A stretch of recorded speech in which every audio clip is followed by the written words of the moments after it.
Nossa, a nossa aula hoje vai ser diferente. Semana da Saúde. Marquei um piquenique com os meninos. Será que vai dar certo? Vamos esperar, né? Vamos ver o que eles vão trazer para o nosso piquenique. Eu trouxe uma garrafa de suco. Alves, você chegou com uma Coca-Cola? Quem mandou a Coca-Cola na Semana da Saúde? Quem mandou você trazer uma Coca? Seu pai? Legal, seu pai mandou trazer uma Coca-Cola na Semana da Saúde. Vamos ver quem vai entrar agora, né? Ai, Francisco, boa tarde! Trouxe frutas. Quem mandou trazer frutas, Francisco? Minha mãe. Menino, sua mãe é danada, viu, também. Tá faltando só uma aluna chegar. Beatriz, você não trouxe nada, não? Gente, Beatriz trouxe a dispensa. Vamos ver o que tá acontecendo aqui, né? Gente, você sabe por que a gente tá fazendo esse piquenique? Deixa eu pensar. Dia da saúde. Dia da saúde. Quando a gente fala de saúde, a gente fala de se a gente tá bom, se a gente não tá, né? Mas uma coisa importantíssima pra gente ficar saudável, a gente já falou ontem, que foi sobre a higiene. Outra coisa importante é sobre a alimentação. Beatriz trouxe pipoca, biscoito, jujuba, Vou comer. muitas balas, Vou comer uns biscoitinhos feitos. Vovó que fez foi? Uns biscoitinhos da vovó, legal. Isso tudo foi o lanche que vocês trouxeram. Falta mais um. Agora vamos prestar atenção? Preste atenção. Se a gente está falando de saúde, saúde são coisas boas, né? Coisas que a gente deve nos alimentar. Imagina se a gente fecha o olho, imagina se a gente estivesse em uma floresta. E aí a gente chegasse, puxasse o pano e fizesse um piquenique. Os pássaros, todos ao nosso redor. E a gente começasse a comer biscoito.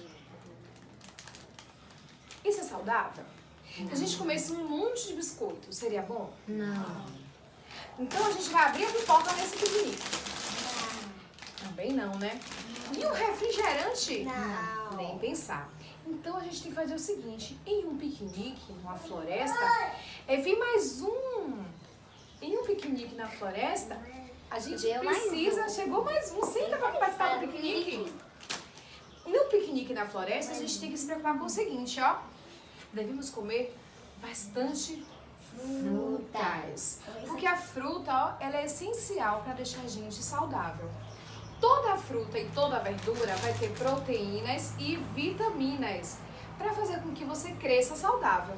Gostaram da dica? Então a gente guarda isso daqui, porque não é uma alimentação saudável. Foi mais que uma alimentação saudável. Isso aqui também não é. Isso também não é alimentação Isso também não? saudável. Isso também não. Feito pela vovó, um sequilhozinho só para dar um docinho. Isso aqui também você já quer Isso também não. Então esse alimento, aí eu sou. Esse alimento é o não saudável, esse a gente não vai usar. Vamos usar apenas as nossas frutas. Maçã. Maçã. Rica em vitamina, ainda ajuda a limpar todas as impurezas da garganta. Comer com você. Ameixa. Ameixa. Francisco gostou da ameixa. E Neto, maçã. Beatriz? Ameixa também. Ameixa. E eu, uma bananinha. Cada um de uma cor. Observe que as frutas. Preste atenção. Terceiro ano, prestando atenção. E dessa. Prestando atenção. Todas as frutas têm uma cor diferente, porque cada uma é rica em uma substância. Por isso, prestando atenção, que as frutas têm as suas cores, porque cada cor tem uma função diferente no nosso organismo. O nosso prato, na hora de nós nos alimentarmos, tem que ser bem colorido, para que a gente tenha, ó, uma alimentação saudável. Aqui vai ser, ó, a cabeça do nosso boneco, os olhos e a boca. Até brincando a gente consegue, ó, fazer uma alimentação saudável. Isso aqui que deveria ser. Ó, fica a dica. Olha a nossa alimentação de hoje. Banana. Vamos dar tchau pro terceiro ano? Tchau. Agora pode. Olá, meu nome é Tereza, eu sou enfermeira e fui convidada pelo Colégio Santos Carneiro para a gente conversar um pouquinho aqui sobre o momento diferente que nós estamos vivendo no mundo inteiro, que é sobre o coronavírus, né? E assim, alguns cuidados com a higiene são extremamente necessários neste momento crítico que estamos vivendo, né? E o principal de tudo é a lavagem das mãos. Isso aí, gente, nós temos que lavar bastante as mãos. Vou explicar de uma forma simples para vocês o que é que acontece. O vírus está em todos os lugares que a gente nem possa imaginar, né? Ele tá na maçaneta da porta, ele tá em cima da mesa, ele tá no chão, ele tá na roupa da gente e a gente não enxerga, né? E se por acaso a gente tocar em uma dessas superfícies e aí depois colocar a mão no nariz, na boca, no olho, a gente pode estar botando para dentro da gente esse vírus, né? Então é por isso que nós temos que lavar a mão frequentemente com sabão, água e sabão. Por que o sabão? Porque ao redor do vírus, ele tem uma camadinha de gordura. E quando a gente está com a mão cheia de gordura, que a gente pegou na manteiga, por exemplo, no óleo, a gente lava a mão com o quê? Para tirar aquela gordura toda? Com sabão. E então é o mesmo processo na lavagem das mãos com o vírus. Como ele tem uma camadinha de gordura, quando a gente lava a mão com água e sabão, a gente destrói ele, acaba com ele. Tá se falando muito no uso do álcool gel, né? Álcool gel é importante? É importante, mas o mais importante de tudo é a lavagem das mãos. Porque assim, o álcool gel mata uma parte dos vírus, mas não mata completamente. E a água com o sabão, sim, se a gente lavar direito, né, bem direitinho, vai matar com esses vírus que a gente tem nas mãos, né? Então, nesse momento que nós estamos vivendo, nós temos que lavar bastante as mãos com água e sabão, várias vezes por dia, sempre que a gente pegar em alguma coisa. E outra questão também que precisamos ver é a higiene. Roupa tem que ser trocada todos os dias, porque a gente não sabe aonde foi que a gente viveu, passou, e se tinha coronavírus ou não, e aí ficou ali na roupa e tudo, supermercado que a gente vai, né? E aí toca nos alimentos, a gente não sabe quem foi que tocou naquela latinha, naquele pacote antes da gente, se tinha ou não coronavírus. Então, quando chegar em casa, deixar a sandália do lado de fora ou entrar com a sandália nas mãos, direto para a lavanderia para lavar essa sandália com água e sabão. Se puder deixar um pouquinho de molho na que boa, né? É interessante também, tá certo? Limpar com álcool ou lavar com água e sabão as chaves, né, que a gente utiliza, que vai para tudo quanto é lugar, maçaneta de porta, os móveis em casa da gente, se puder passar um paninho com álcool, é bem interessante, tá bom? Então fica a dica e vamos nos proteger do coronavírus, porque ele vai chegar aí bombando.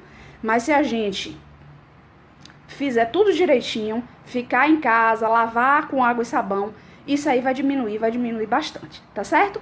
Conto com a ajuda de todos vocês. Um grande beijo e fica com Deus. Bom, galerinha, depois daquele vídeo bizarro, né, falando sobre o piquenique, foi bem interessante, a gente conseguiu compreender que há dois tipos de alimentação que a gente pode ingerir. Aquela alimentação que não serve para nada, que não vai lhe dar proteínas nem vitaminas suficientes para o seu corpo, e uma alimentação saudável, né, que é aquela que nosso corpo vai digerir todos os nutrientes que precisamos. Qual é a principal vantagem de ter uma alimentação saudável? A alimentação saudável, ela vai mexer com o seu imunológico, vai fazer com que você fique menos doente, porque o seu corpo está imunizado, você vai ter todas as vitaminas necessárias para combater qualquer tipo de vírus. Então vai ajudar você a não cair doente. E uma alimentação ruim? Vai deixar você só engordar. A alimentação ruim, ela é rica em lipídio e gordura, ou seja, você vai engordar.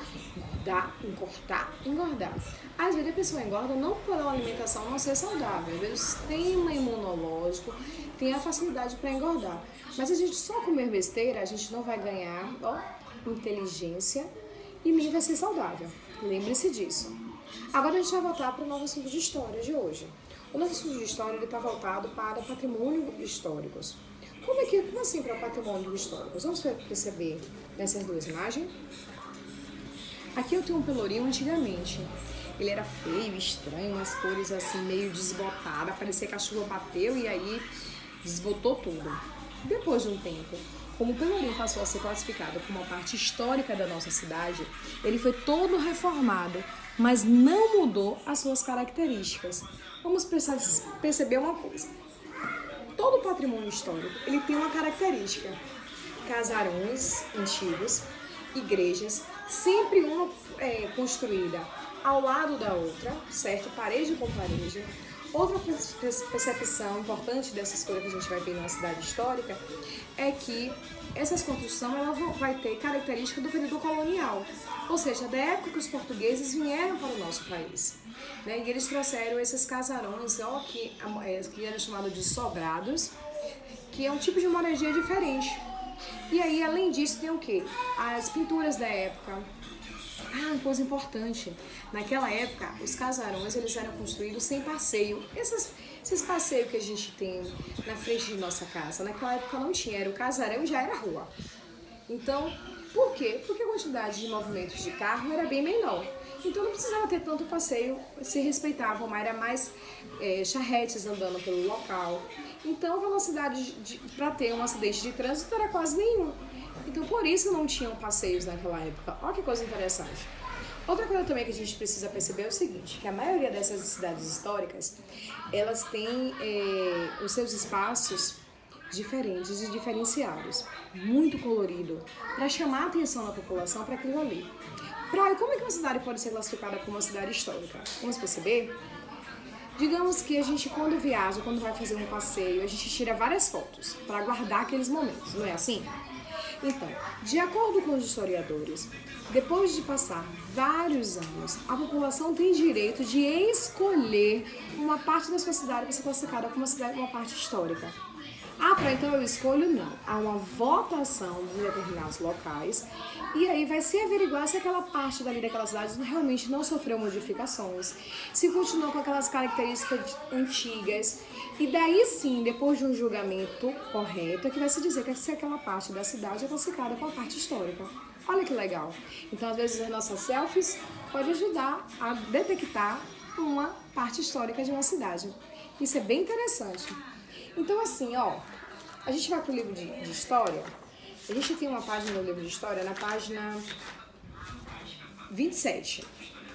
E ela mostra bem aquilo que eu falei pra vocês, A cidade de Ouro Preto, ela vai estar sem calçadão nenhum, sem passeio nenhum. E observamos também que naquela época não precisava de asfalto, eram paralelepípedos. Pra quê? Não tinha veículo mesmo, não precisava sair correndo parecendo dor que nem a gente vive hoje. Então, por conta disso, não precisava de asfalto, as ruas eram de paralelepípedos e as casas não precisavam ter calçadões, não precisavam ter locais para você ter diferenciado do motorista, né? Não precisava ter o lugar do pedestre, o lugar dos carros. Então, essa é a nossa aula de hoje de história. Um beijo e até amanhã com o nosso vídeo falando sobre a Páscoa.